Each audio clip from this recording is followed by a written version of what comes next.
Hello there and welcome back to Music That Doesn't Suck, the show where we talk about music that actually is not terrible to listen to.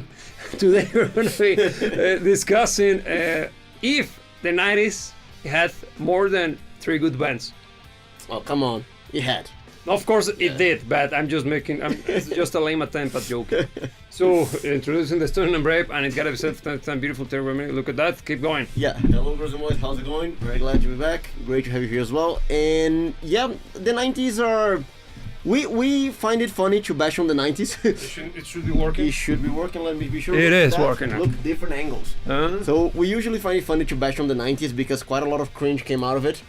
But I think it's been surpassed by the early 2000s. It has indeed. But there are saving graces. There are plenty of saving graces actually. Yeah. And those are the ones that we're going to be focusing today because they are the ones that doesn't suck. Allegedly. Allegedly. So let's make sure that do you have the comments there? I have behind this. So do it. Let me fix them. Yeah. So in the meantime, the conversation going. Let's begin with this. Okay. So first, let's define exactly what do I mean by not the three. Let's define what bands we're going to be discussing. Okay. Because obviously when it comes to the 90s, the first thing to come to mind is clearly Nirvana. Yeah. So Nirvana is going to be out of the equation. Because it's way too popular and it's been discussed to that, and the idea is to have something extra, right? So Nirvana is out.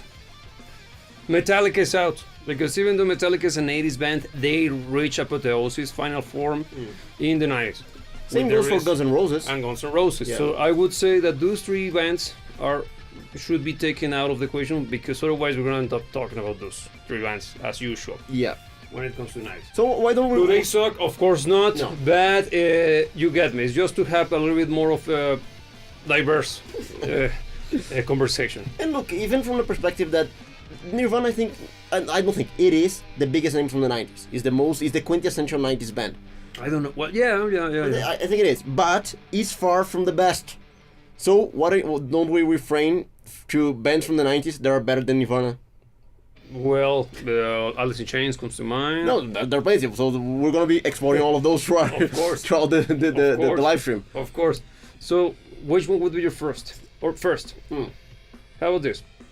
Grunge and 90s, or at least early 90s, are basically the same thing in my head. Because the grunge movement is super 90s influenced, or other way around. Yes, the 90s are quite influenced by the grunge culture. Yeah. Can you elaborate more on what does that mean? So, just for those who are not necessarily fully aware of what the grunge movement was. Talking to you, Zoomers. Yeah, so the grunge movement started off in Seattle, wasn't it? Yes. It was all of those bands popping up in Seattle. That was a little bit of Washington. In America. In America, yes. And the whole notion of the movement was, how would you describe it when it comes to the conceptual backing of that whole... It's an interesting bunch, because grunge makes you think of something kind of not well done. Yeah, kind of greedy, kind of rough around the edges. Yeah. And in reality, it's not that rough, because it has a little bit of punk elements to it. But musically speaking, is quite it's very influenced by Jimi Hendrix, for example. Yeah, it has plenty of bluesy, but bluesy driven. Some bands actually have guitar solos, like the Pagan Kings of old, but others started to devolve into what could be considered the alternative. Scene, which there was a point when I started music back in the 2010s. What do you play? Alternative. What the hell is alternative? If everybody's alternative, there is no. If there is none, the establishment is there. If there is no established, it's genre. Not everything, and everything is alternative. What the hell is alternative then? Yeah, alternative to what? Doing the traditional rock music. Yeah. I don't know. and I realized that alternative was used as a way to describe something that they couldn't. It was just a hush-posh of everything. That's not what alternative music is. Okay, that's just simply my experience when I started off being a musician. So, the grunge movement. What would be the first band that comes to mind besides Nirvana? So look, when it comes to grunge, there are plenty of bands that are attributed to the grunge movement that I don't necessarily consider full-on grunge. So one that is full-on grunge Pearl Jam. Pearl Jam. And sadly, they only had one album. Yeah, there was that very sad, very tragic HIV Diarrhea induced. Yeah, something to do with needles and planes and bombs. And bombs and probably a certain foreign country. No, of course not. They continue to ruining their career little by little with each album just getting worse and worse. But they remain so successful. Of course, yeah, because they were the second biggest band. I think outside of Nirvana, Pearl Jam was huge, man. Yeah. Huge. The thing is that their debut album is excellent. Yeah. So they knocked the ball out of the park with that one. 10 is the name of that album. I totally recommend you to listen to that one. It's one of my favorite albums in history, for real. Even though we were making fun of them, like it wasn't going out of fashion, in reality it's that good. It's a very good album, extremely well crafted. Every single song makes sense. Has no stinkers. No stinkers, no fillers, no nothing. I assume that the reputation they got was out of the fantastic piece of music that 10 is. Yeah. Hugely recommended. Sadly, and I know that we will get a lot of flack out of this, but in my humble opinion, the music just degraded with time. Mm-hmm. They lost what made them fantastic in the first album, and they became almost like a shadow of their former self in a way, right? In a way, because I don't think they ever went fully bad. They're not a bad band. The thing is that we never saw anything that could compare to their first release. Yeah, I mind that they spent all of their charisma points in that album, man. So, talent.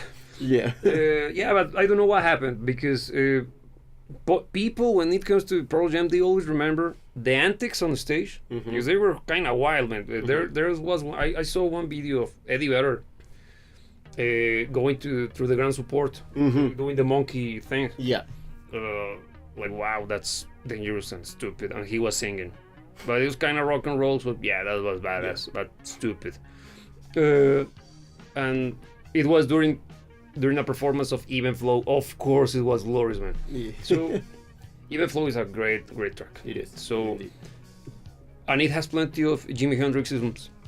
Yeah. The guitar solo is full on Hendrix. Even the one, it has uni vibe. Oh yeah. In order for you to play that freaking song, you need a uni vibe. It's not chorus. Yeah, it's not chorus. Yeah. It's uni In vibe. such a characteristic and great sound. You need it, Yeah. because if you really want to play it, as a kid, I wanted to get that sound, and I didn't know how to do it. And I asked around, and it was the early stages of internet, so you need the amp of the guy. Like, no, man, how? I'm just a little boy. And later in life, I realized that it was a freaking Univibe. And Univibe is kind of an unsung hero amongst It is. effects, isn't it? It is. I for one happen to be. I have one in front of me right now, and I love it. And I consider it to be a great sounding effect. Univibe. We're going a little bit nerdy, but Univibe is an effect that you use. Think of Robin Trower. His guitar, full on Univibe. Yeah. Bridge of Sighs. That's the most popular song by him, and probably you have heard it. Fantastic song, and the sound is the Univibe. That's why it has a kind of squishy, kind of sticky, kind of like bubblegum, like psychedelic. Yeah, that could be a psychedelic sound. Yeah. And it's a very good effect, and it has been kind of never in vogue after the late 60s. Yeah, because it was popular back then because it was one of the very few effects that you have access to as a guitar player back then. The chorus kind of replaced it from a public perception. I mean, No, you got phaser and flanger. And chorus. The thing is that flanger, chorus, flanger, phases, chorus, and Univibe are usually kind of confusing because they kind of get close to each other. But chorus is the clearest and most obvious effect. Which one is chorus?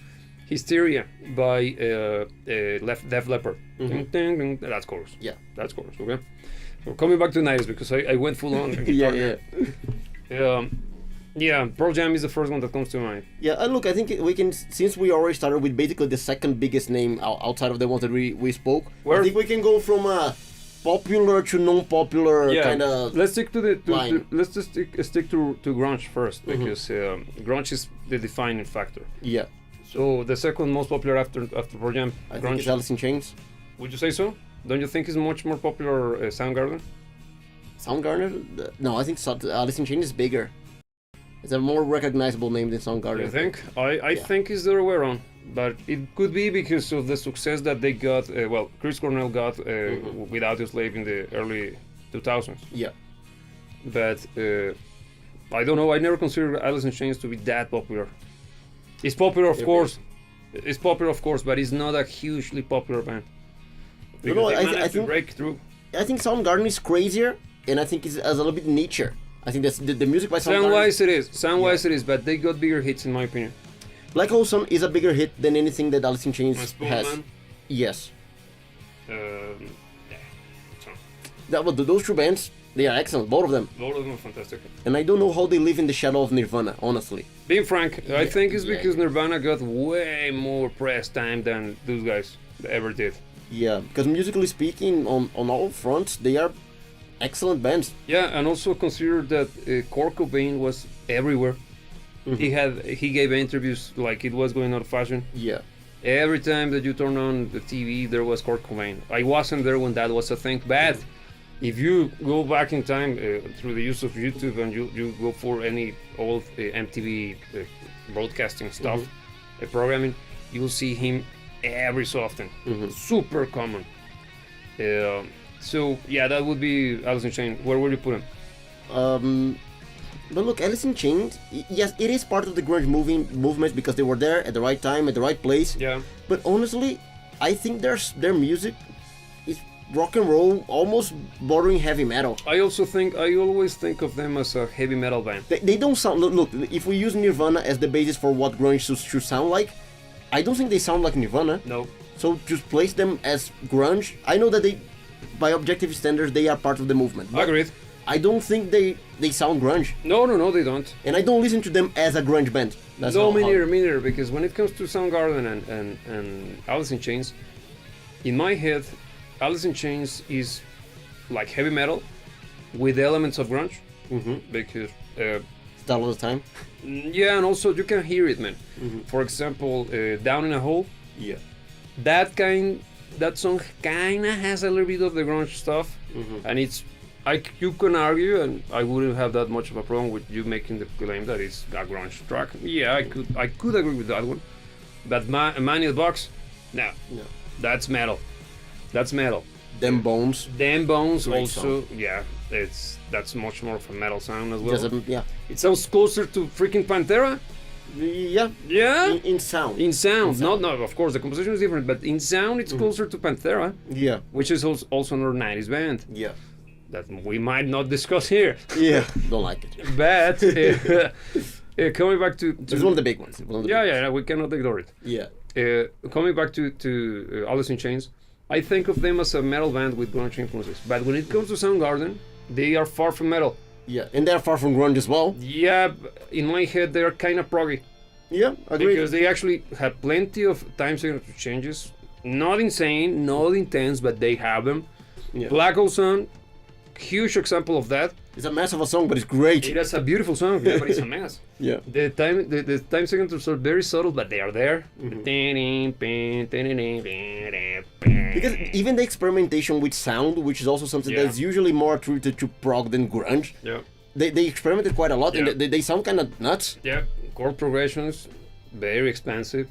The compositions themselves, I think is super known, the album that they challenge themselves to write music on each song, or every two songs are on a different tuning.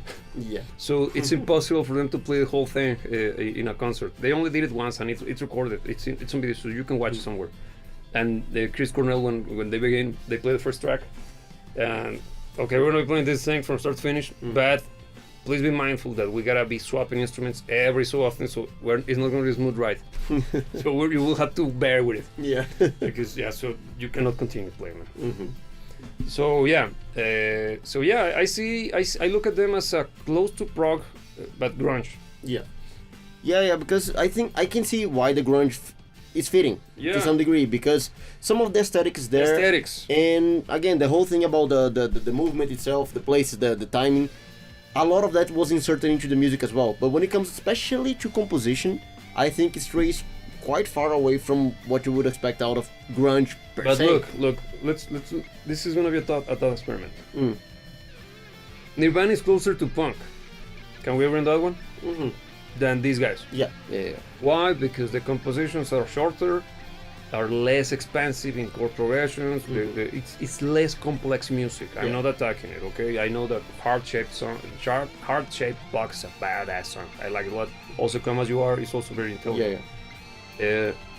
But think of Smell Like Teen Spirit. Mm-hmm. That's punk. kind of punky. Yeah.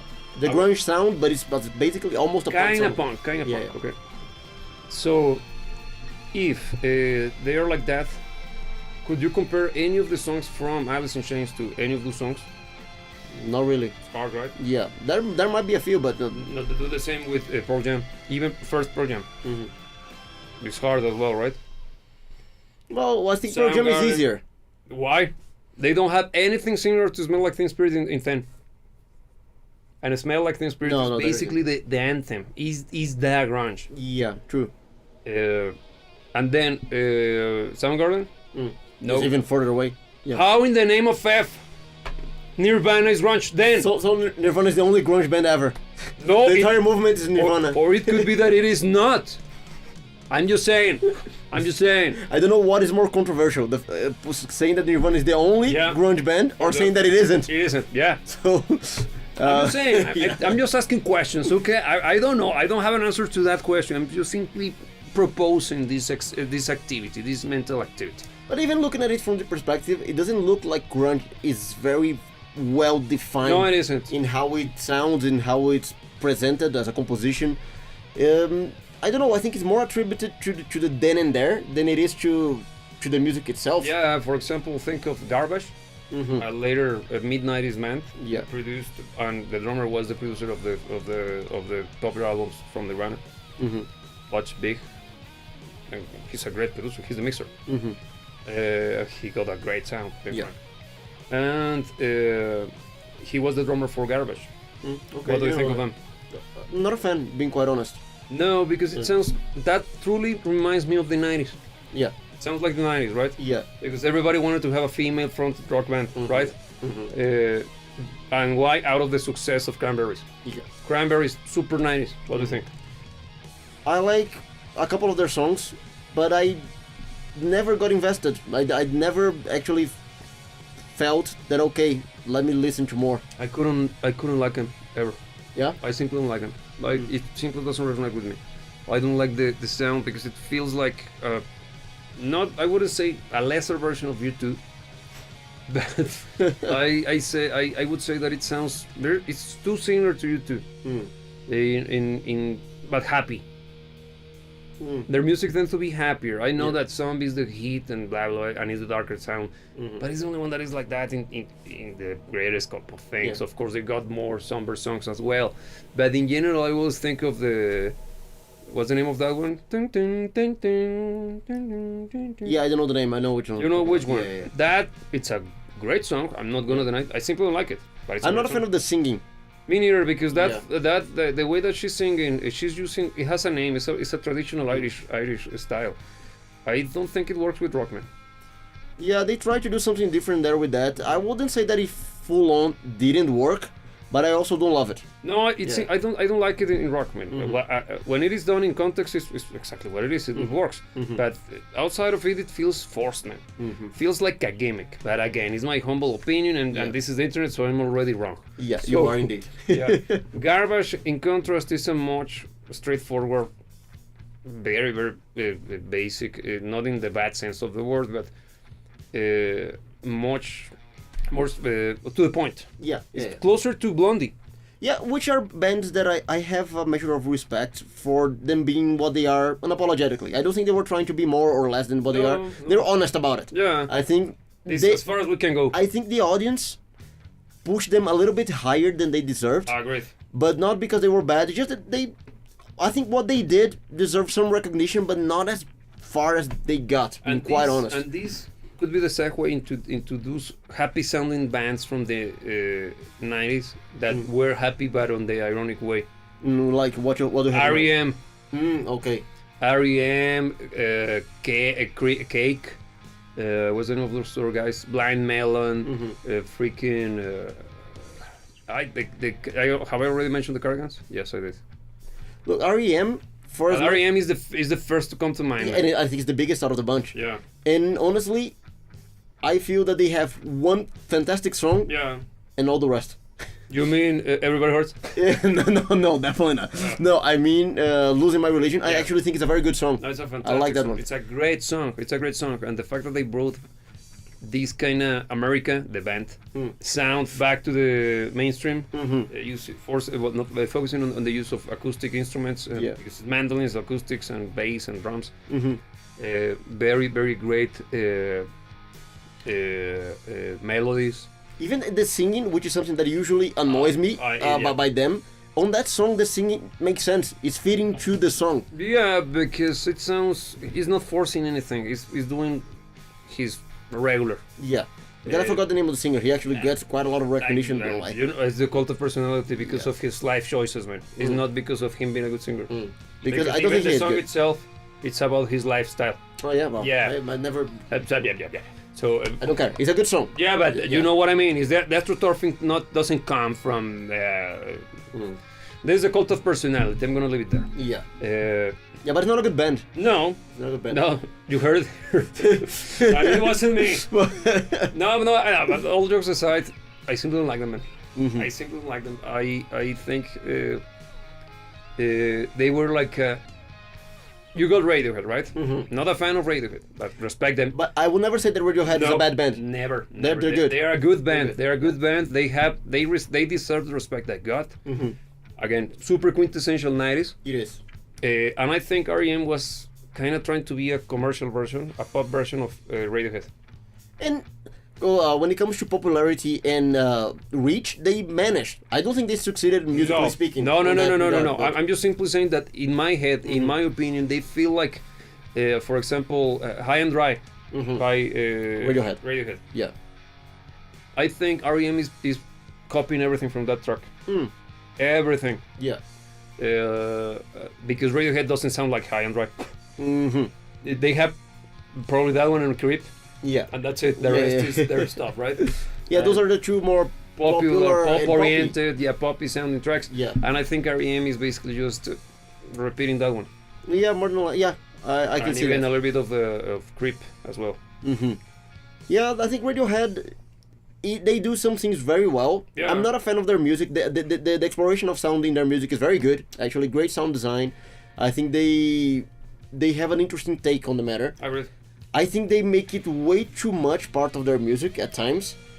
To a point where the music, I think a lot of their music is boring. Being quite honest, my perspective. I wouldn't say it's bad, but I find it a little bit boring. I have a similar feeling to it, but maybe because I have a soft spot for sound design. I have huge respect for how they create those soundscapes, being frank. And there is artistry behind it. Again, it's not my jam. I don't listen to Radiohead ever. It's not a band that I even have in my head when thinking of listening to music. Yeah. But whenever the conversation gets started surrounding them, they're good. They're good, and they don't have a stinker, right? No, I don't think they have Never heard bad music. Yeah. No, they don't have bad music because even Creep that they hate. It's a good song. I think that is their biggest hit by a lot. It's way too big. There's a lot of people that only know Creep, and Radiohead is Creep, and that's it. It's a Creep machine. Yeah, and it's funny that they don't necessarily sound like that for most of the time. I think they don't even play the song live. They haven't played it in probably 2 decades, man, because they don't like it. Because it was a hit out of. They didn't expect it to be that big of a hit because it's a good song. Don't get me wrong, but yeah. Damn, it didn't deserve that rage. And look, we're kind of talking about bands that we're a little bit kind of here and there about, but this is supposed to be all music that doesn't suck. So we haven't mentioned anything that sucks. No, but let's go for something that you actually like. Okay, the stuff that you actually like. Yeah. From the 90s. Yes. We began with that, man. Alice in Chains and Soundgarden. Yes, that's true. So no, let's continue with that, man. Like for example, another band that comes to mind from the 90s, that became super big during the 2000s. Green Day. Green Day. What do you think? Green Day. And Blink-182, because both are basically the destroyers of world. But I think I would have associate Blink mostly with the 2000s. Both come from the 90s, late 90s, but they got notoriety. At least Dookie, the first album, I don't know. I don't even don't know if it's the first by Green Day, but it's from the 90s, and it was the first one that hit hard. Yeah. Even the music video was partially responsible for their success. It's the one in the asylum. Yeah, in my head, I feel about them as 2000s band, not because they were from the 2000s, but because that's where they actually the prominence got the recognition that made them the institutions that I don't know, man. I don't know, because Green Day was already big by the early 2000s. The album, again, Dookie, I think it was released in 97 or 98. Was a very big hit. Also, I think Blink-182 was already successful because I think it was OK Ranch or something like that, the name. No, I can't recall. Cool Ranch, I think, is the name of that album. It's also from the late 90s. And the one that everybody knows, or at least millennials are so fond of, is the one with all the face, small thing. Yeah. I don't know. Yeah, that's before the face. I don't know. It's the one with the nurse, which actually happens to be a porn star from the era. I don't remember the name of the album, but yeah, it's super quintessential. It's that one. That's the one that became the huge. That's 2000s, isn't it? It's, I think, 2000. Flat. Okay. It's the very beginning of the 2000s, and Green Day reached apotheosis with American Idiot in 2003, I think. It was basically the Bush era, but we don't talk about it. Look, going back to the 90s. Yeah, so both of those bands that you mentioned, Blink-182 and Green Day, I have a big gripe with both of them. I don't think they are bad bands. I think they do what they do very well. I think the both are. I think I will frame this as what, pop punk. It's pop punk. Pop punk. They do it well. Yeah. They are good exponents of the genre. Green Day, I think, is the better band out of the two. I think they have. How about The Offsprings? They changed a lot. Yeah. A lot, because in the 90s they were an actual punk rock band. Yeah. And then when they, by the turn of the millennium, with the Pretty Fly for the White Guy was the beginning. It was just a warning shot for what was about to come. But I think that phase for them is the one that actually is the most famous one. It is. I don't know, man, because when that album got released, the blue one during the 2000s as well, I think it got released at the same time as freaking Blinks. Yeah. That one was banned because it had no punk element to it. It's basically just following the successful formula from Blink-182 and what Green Day was already doing as well. Look, one thing that I like about the Offspring is the fun element. I think they played the fun element correctly, and I think later on they started to double down on it more than on the punk side of things. Yeah. So they strayed away completely from the punk movement, which they were never truly part of anyway, but they strayed even further away from it, and they made their music a little bit more fun. I like their fun stuff, being quite honest. Yeah, but I wouldn't frame it as great music, it's fun. Yeah, but I feel kind of disappointed with the huge change they got. Because you hear, for example, the song that everybody praises, The Kids Aren't Alright. Is that name? That's the name, The right? Kids Aren't Alright, yeah. Yeah, that song is almost kind of heavy metal in a structure. Doesn't sound like heavy metal, but in a structure. Think of Early Iron Maiden. That's why I make the comment, because Early Iron Maiden also is kind of punk. It is, man.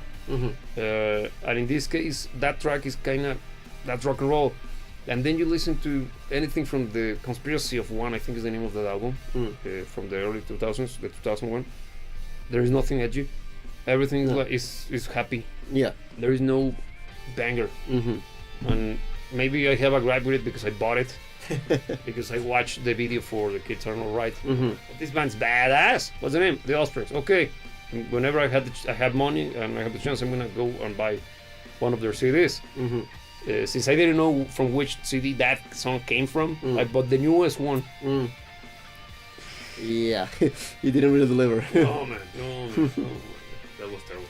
And, Such a letdown. And out of the bunch, I think Offspring is the one that is kind of dwindling down the most. Because I think Green Day and Blink-182 are still big names. And I think Offspring is kind of slipping down. Yeah, but I don't know how much of a good thing is for... I don't know if Blink is still active. I think they're still active. Are they? Because one of those guys is now researching UFOs, totally not involved with the CIA or being played by them, allegedly. Yeah. And the other guy has, not the drummer, the other guy. The singer. Both of them jail, if you remember. Screech. Yeah, the other guy has a podcast on Apple Music. Does he? Yes. No. Whatever. Worthwhile? Yeah, nah. No, it's basically just the establishment trying to make themselves relevant in a post Web 2.0 era. Oh, okay. So yeah, nothing to be excited about. But whatever. Those would be the punk bands, popular bands. How about less? There is one that it's not Pearl Jam, but it's the clone. It's not the clone, but Creed. But that's early 2000s. That's early 2000s. But there is. I think Creed started in the 90s. No. Do they? Did they? They did. I think they are more relevant in the 2000s, but they started in the 90s. Yeah, because they are super clearly a ripoff of Pearl Jam. Yeah. But by orders of magnitude. Yeah, I think they never really. I never really found the appeal because I think they lack a little bit of personality. I don't think they are bad again, but but they are very generic. Sounding. Yeah, generic is the word. I agree. Yeah. Well, how about metal? We haven't talked about metal. Somehow, it survived. Somehow, it managed to make itself relevant and have a niche. The issue is that it paved the way for what happened in the 2000s. The 2000s, yeah. Because, okay, metal bands from the 90s. Pantera, obviously. Sepultura, obviously. Ozzy Osbourne, yeah, don't shoot the arrows yet.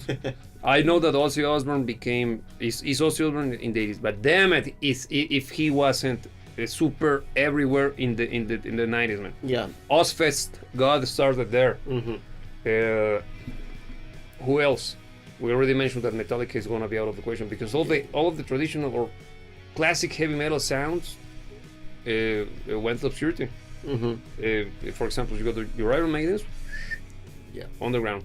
Yeah. Not underground, but you know what I mean. Yeah. They lost a little bit of the luster. A huge amount of the luster. Man. Yeah. Then you got, incredibly enough, the development of power metal. The beginnings. Yeah. Rhapsody of Fire, I think the first album got released in 94. And it was already establishing the whole concept, and because you see the huge popularity of power metal hitting hard in the early 2000s as well. But you got those. Look, of course, Megadeth. Yeah. And I know it's a band from the 80s, but damn it, they sucked during the 90s. I gotta be honest. Yeah, because Euthanasia is not that good of an album. It's a bad album. But the thing is that it got Peace Sells, but Who's Buying? That was 90s. Symphony of Destruction. Yeah. Probably their biggest hit ever. Yeah. 90s. Also, you got Anthrax. Yeah. Playing open notes on Anthrax. Who else? Look, rather than skimming through the bands, I'm just mentioning, and go giving a scope first, and then we go down each of them. And what would your final pick as an overall view?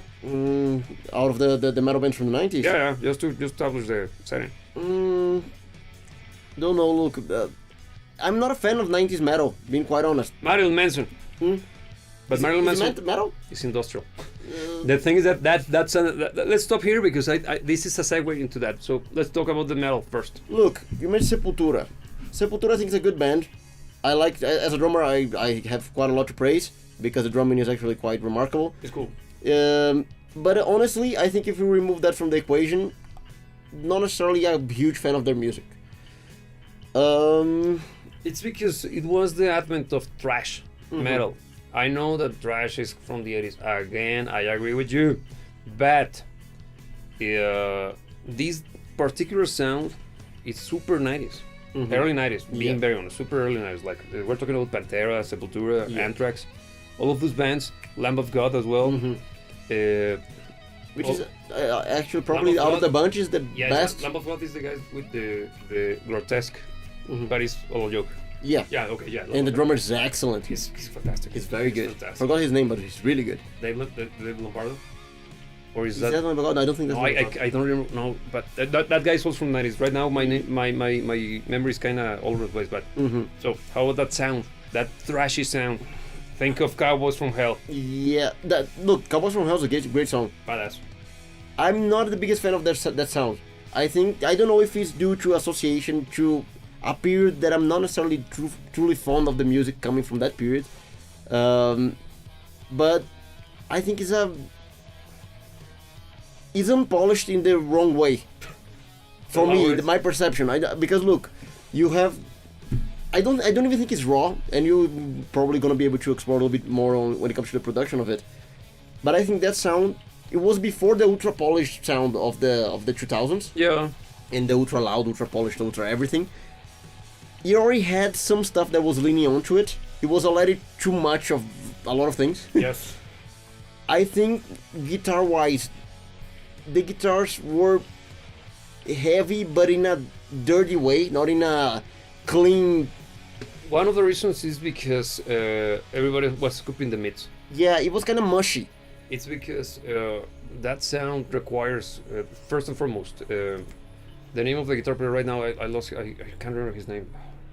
Panteras. The guy who got shot.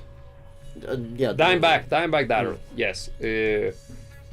For example, his tone, if I recall correctly, is done with a PV, but it's a solid state amplifier.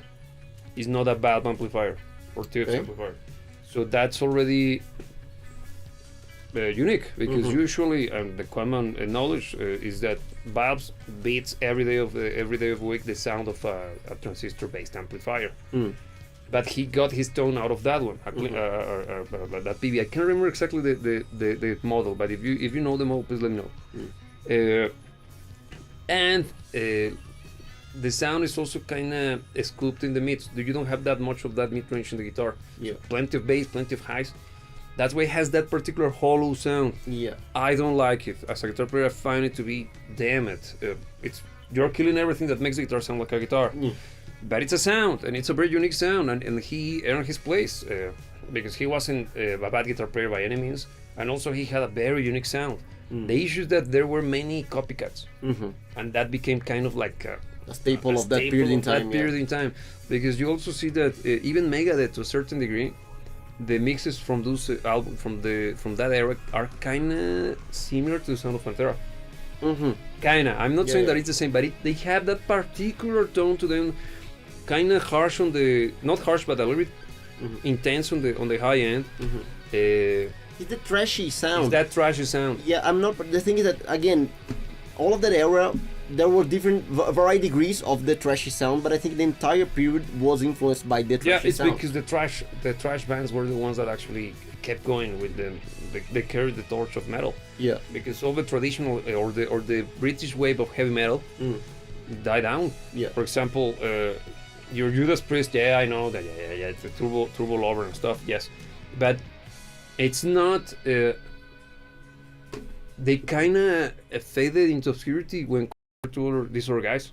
Because think of Metallica, they truly took them out, and the sound of metal was more associated, at least during that period, to Metallica, Anthrax, and Pantera. Yeah. Than it was to Iron Maiden, Invin Malmsteen, Halloween. Halloween's from the 80s as well. They're proto-power metal. You know what I mean? Even Judas Priest as well. So yeah. How about the classic rock bands? Like what? What do you have in mind? ZZ Top. Okay. Aerosmith. What were they doing in the 90s? I think Sharp Dressed Man is from the 90s. Is it? I think. Because I think those bands, Aerosmith for instance, they got huge hits in the 90s. But I think that their 90s stuff is probably lesser than their 80s stuff. Do you think? Because you got a little song known, I Don't Want to Miss a Thing. Yeah, that's a beautiful song. That's not a hit. No, that was huge, man. That's still. Is that huge that it's annoying. In his 90s? It is 90s. Man, it was released as part of the soundtrack for freaking Armageddon, one of the most 90s movies ever. Yeah, actually. So, yeah, that movie's good, but it's very nice. Yeah, you got that stuff. So, what do you think? Because Pink Floyd was over. Led Zeppelin was over. Fleetwood Mac kind of in and out. Oh, they did some cool stuff in the 90s. They did, but I think it was mostly Lindsay's solo career. His Trouble, I think, is what released during that year, during that period. Great song, fantastic guitar delay, so it's so good, man, so good. Whitesnake was rocking on the 90s. No. Yeah. They had like one album, no man, no. They had their comeback during the 2010s. The Good to Be Bad, great album, was released in 2008, and it was like, wow, they're still here. Yeah, and the follow-up was released in 2000. Is Forevermore, man. They want to show you. But they stopped in the 80s. So they stopped in the 90s. They stopped in the 90s. They stopped. They had so that whole decade they were basically non-existent. Man. No, but I think they stopped on the like mid 90s. No, I think they early 90s they were still quite active. The early 90s, man, because the success they got, the biggest success was in '87 with the album Whitesnake from '87. Yeah, it's the one that has Is This Love and everything. Yeah, the biggest hits. It's the biggest. All of the badass songs are on that album. And still. I think still the night no, but they are still the biggest hits, I think. Yeah, they are. Yeah, they are. It was their hooray, their big moment, and it was 87, 88, 89, and 90. So 4 years in a row. It's already a lot. Yeah. But one of the reasons why grunge became what it was is because it was a response to the hair spray. Aesthetic. Yeah. They overly produced the Guitar Hero, the over the topness of productions in the concerts and stuff. That's why it was. No, and all of those bands went down. That's why also Iron Maiden faced a lot of backlash, and Bruce Dickinson left the band because during the 90s is when he developed his solo career. Yeah. And even the sound of his solo records are more influenced by metal, but not metal, more like Black Sabbath with Dio. Yeah, with Dio, yeah. His solo stuff sounds quite a lot like Black Sabbath with Dio. No, but that we haven't talked about yet, which is 90s and Zeph. It's Rage Against the Machine. Oh, yes. And, great band. Yeah, and their first two albums are excellent. Fantastic. They're very good. Renegades, or what wasn't him? The last one. Which is covers. Not fond of it. Can't recall. Nah, it's not that good. Yeah, but the first two, goddamn. And they got big in the 90s. They were freaking big. Yeah. And they are quintessential 90s, I think. Wasn't it the name of the one that is super hypocritical today? The album is the first one, isn't it? The first one, because the follow up is the Battle for Los Angeles. Yeah. And that one was also a massive hit. Oh, it's the album that I prefer actually, out of the two. Me too. Yeah. It doesn't have the bangers that the first one has, but as an album, it's very good. It's a much more consistent album. As a piece of music, it's very, very consistent and very good. Yeah. But we haven't talked about the biggest and most influential aspect of the 90s. Pop. The development of the boy bands. The thing is that this is actually rock. Today's rock. Yeah. Man, we can do pop another day. We cannot have a conversation about the 90s without mentioning our Lord and Savior, the Backstreet Boys, and all of the copycats. No, but that's gonna be a conversation for another day, because it can be a whole can of worms that can be opened and regret. And spoiler alert, I defend the Backstreet Boys, okay? You're just gonna drop this today and don't talk trash about them.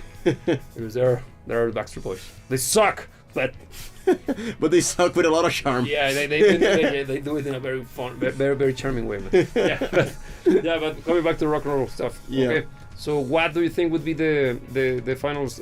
We haven't talked about Nine Inch Nails. Yeah. The industrial movement, and was also very, very, very. It's also super 90s. It is super. Because you got your Prodigy. Which is a little bit more on the electronic side of things, but electronic music was still very underground, and only raves and bad places had electronic music back then. But it was more real. It was more real. Was more true. Yeah, it was true. It was true. So yeah, but you got the Prodigy, your freaking Marilyn Manson's, the 90's, of course. So what do you think about those? Rammstein. I think out of the bunch, Rammstein is a great band. Yeah. It's not a band that I usually gravitate towards. Don't know why. Very good. But they're very good. They're very good. They're no. Very good. You're never gonna hear me saying anything other than that. No. And Marilyn Manson also has great songs, man. I'm not a fan. No, I'm not a fan of his stuff either, but I can't deny that he has great songs. Yeah, but I think some of his covers are great. I think part of the reason why I don't like Marilyn Manson is because he was way too bloated as a personality. Agreed. And I think that the whole thing with the meat surrounding him and stuff. Yeah. And everybody knows which meat you're talking about. Yeah. Ribs and stuff. Yes. Yeah, that went around the entire world. Yeah, it's incredible that when we were having that conversation about him and you mentioned like, so it also reached your place. Yeah. Yeah. Damn. So everywhere. And that was pre-internet. Mm-hmm. Damn. No, they pushed that hard. Well, obviously it was through the freaking media, man. Yeah. It was totally a plant, but whatever. Yeah, because look, Marilyn Manson is not a bad musician. He doesn't do bad music, but I think the image of Marilyn Manson is way bigger than his music. And I think that's part of the gripe that I have with him. I never really got very invested because I always felt that kind of a clash with his music being good but alright, and him being way too big with the whole antics, the gimmicks, the popularity, the appearances in the media, everything. I don't know, I got a little bit fed up of the whole thing. Yeah, me too, man. That might be the reason why. Yeah, because usually the people who listen to him, hashtag not all, were edgy kids, man. Yeah. And they were like, no, I don't want to be associated with those guys. It's just are eating dogs or something in the backdrop. I don't want to be like them. So yeah, I never liked it. Probably because I associated the music with those kids. I'm like, nah, man, no. Especially during the early 2000s. No, man, awful. So yeah. So, in a summary, what do you think of the 90s? Hush Posh, right? The 90s is a bit of a mess. And look, what I feel about the 90s is that it doesn't have necessarily only bad music. It has got a lot of good stuff. Actually, we spent most of the time talking about great music. But I feel that a lot of the stuff that was really popular in the 90s was beneath to a lot of the stuff that wasn't popular in the 90s. I agree. Let's say one band that wasn't mentioned yet, King's X. King's X. Which is a band that I think is on the top end of everything that we talked about here today. Criminally underrated. And it is unknown to most people that actually feel that they like 90s music. Yeah, because it's super 90s sounding, but it's way too good, man. It's very good. Super good because it's heavy as balls, but at times. Mm-hmm. And they know how to blues it somehow. Yeah. And it has plenty of gospel elements. Great singing. It's even a style that I can't really pinpoint. It's not grunge. No, it's not grunge. I wouldn't call it metal either. No, but it has. For whatever reason, people associate it with prog rock, because there are prog elements to it, but it's. But it's not really prog rock either. No. It's their own thing. No, it's their own thing. But because it sounds nice. It's kind of close in some degree to Alice in Chains, for instance. Yeah. But that's the closest thing that I can try to relate to, and not because it's super close, it's just because it's the closest. It's close enough, I agree. And it's a great band. Yeah, it's a great band. Great singer. Yeah, a super charismatic voice. Mm-hmm. So good, yeah. Also, well, you got Dream Theater doing their shenanigans at that point. Mm-hmm. What else was obscure in the 90s? Not an obscure band, but it's one that definitely worth a mention, and I don't know how it didn't pop up yet. Red Hot Chili Peppers. Oh yeah, man. It's 90s. It's 90s. Good point, but I think Red Hot Chili Peppers, the status that they got was out of the antics they did during the 90s, but the release of the music of the early 2000s. But I think they already reached the 2000s being Red Hot Chili they were already big, man. Yeah. That's why I mentioned the antics first, because they were already famous for Under the Bridge. My Friends, and all of those great songs from that era. But fantastic, actually. But yeah, Red Hot Chili Peppers during the 90s were very good. And if I had to pick, I think out of the super popular bands from the 90s, I think they are one of the best. Out of the super popular ones. 100%. Because they're still relevant. They are touring now. Right now, I saw some photos of, because that's I didn't know, probably because I'm not the kind of people who would try to learn how to sound like John Frusciante, but there's a cult. Is there? Behind his guitar tone. Well, at least the cult is around his guitar tone, because he does He's not a great guitar player, but he sounds very good. Yeah, well, look, the thing is that he's a great guitar player if you look at him as a support guitar player. Mm-hmm. Because he's not Joe Satriani. Yeah. But no, let me clarify so it doesn't look like I'm saying something dumb. Okay. He plays his role within Red Hot Chili Peppers perfectly. Perfectly. I wouldn't change anything. Yeah. He does it correctly. Great backing vocals, great harmonies with the guitar. And his guitar parts are excellent Yeah. for their music. Yeah. But thinking on the realms of guitar heroes, Yeah, when you got I Eddie don't Van think Halen, he's a part of them. No, agreed. Yeah. The thing is that there is a huge cult behind chasing his guitar tone. Because, yeah, I gotta admit, he sounds very good. Yeah. And well, I saw a photo, and there was I didn't see the photo. I actually watched a video of a guy who found a photo of a quick tour of the stage. We finally got a photo of the full gear. Come on, for real, like that? Not even David Gilmour got that level of insanity. Not also David Gilmour. Yeah, well, yes. Yeah, this guy even worse. But yeah. But yeah, great band, and the fact that they're still that relevant, because there are plenty of people who are chasing his tone. That's good, because at least that's a good reference point. Yeah. And his guitar style is quite good, I gotta admit, because he's not flashy, he's not fast, he's not Eddie Van Halen. But think of Under the Bridge. Very percussive yet harmonic driven, and even a little bit of melody. It's very unique, and adds a lot of charm to the sound of the Red Hot Chili Peppers music. Yeah. That's why when Dave Navarro replaced him, and all of the in and outs that John Frusciante has had across the years, Yeah. have always been dramatic. But for example, Airplane. What do you think about the track? It's not their best. It's not a bad track. I think it's one of the best songs. You think so? Yes. Because it's full on. I don't hold it that highly. Because it's full on fun. The harmony is beautiful. The drums are great, man. The drumming, and the guitar is the least important element of the song. Yeah. Because I think of the use of the one, right? But man, the group. Yeah, the thing is that when it comes to Red Hot Chili Peppers, the rhythm session is always the highlight. Because they're the two musicians, like we were talking about Flea and Chad Smith, that are actually excellent musicians. They're not just good for Red Hot Chili Peppers or make fun. They are good musicians. Outside of being the Red Hot Chili Peppers. Yeah, and I think 90% of what makes Red Hot Chili Peppers great is Flea and Chad Smith. Yeah, the interaction between those two guys. And not diminishing the importance of the rest, because Red Hot Chili Peppers truly needs all of those moving parts. Yeah, and Anthony Kiedis and everything. He's also super quintessential. He has quite a lot of personality. Yeah, because he is Red Hot Chili Peppers from a personality. Somehow he managed to be a lame singer while being a lame enough rapper. Because he does both. Mid.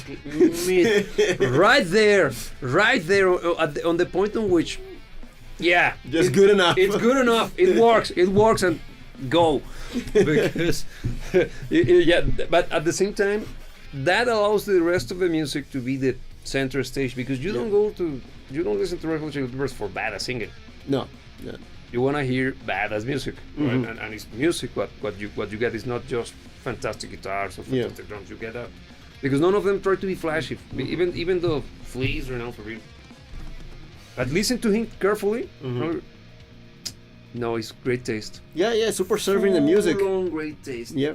He does, probably because since they are part of the normie level, and take it for what it is, it's the first foray into great musicianship for the vast majority of people. Yeah. And when they see what he does, man, impossible. And do you know who's the main composer for Red Hot Chili Peppers? No idea. Never in my mind have I ever even stopped to think about it. Because I like the fact that they know how to write good, fun music. I think John Frusciante has plenty of influence over the music. Yeah. Yeah. But also, because I don't know how much. For example, Chad Smith, it doesn't come across as a composer. Yeah, he's I agree. Drummer, right? Yeah, I agree. And Flea, me neither. I don't know, because you get me right. There is a particular thing that makes an instrumentalist a composer, and not everybody has it. Yeah. Think of Eddie Van Halen, he was a composer. Yeah. Or who else? Richie Kotzen, John Petrucci.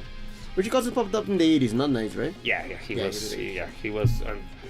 Somehow he managed to survive every era by being him. Yeah. So yeah, in a summary, I think the 90s were a hodgepodge of everything. Yeah, it was a bit of a mess.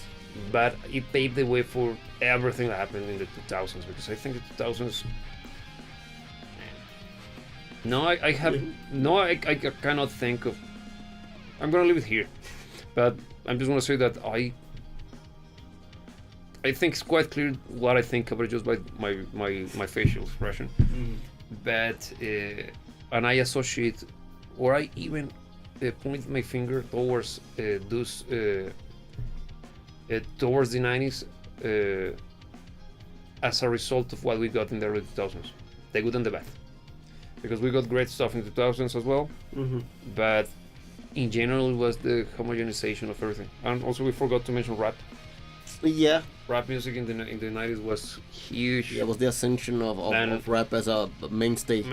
And also as a culture, and yeah, I'm gonna leave it there. So, final comments on your end? Yeah, that's product for other episodes there. Yeah, and it could get us in trouble, but we're So no, I think the 90s they had a personality, and I will grant them that. I think the 90s were quite defined, even though we had a hard time trying to define, for instance, the sound of grunge. Everybody knows of the 90s when you think of the 90s. 90s music is 90s music.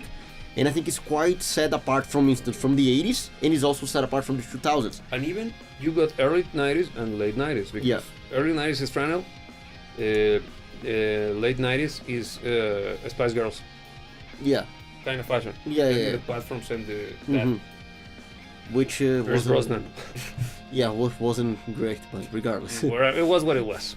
No, but I like the fact that the 90s had personality, especially taking into account that what came after was the death of personality, basically. It was the beginning of the end. So I think that at least we can look back to that period in time and see it as something that was unique. Yeah. Yeah. Yeah, good idea. It's better to look at it with fondness. Well, rather than spite. If I can. No, actually no. But jokes aside, yes, you're correct. That's a good way to look at it, because it was a personality galore. It's very unique. It has its own way of doing things, and even the cultural zeitgeist, considering Power Rangers and stuff. Yeah, you got very 90s stuff that it is unique. But I dread, with all my heart, that we are getting close. If not, we are already there in the retro revival for the 90s. Yeah. So, with that being said, if you like this kind of content, the best way to do is by listening to music on Apple _ Spotify, and also by following us on social media, such as Instagram and X, because that's the best way for you to get in touch with us in a much more personal basis. As every single time we're with you, we gotta remind you that you should never let anybody tell you what to dream about, and remember that we'll see you when we see you. Whenever you feel like it. There you go.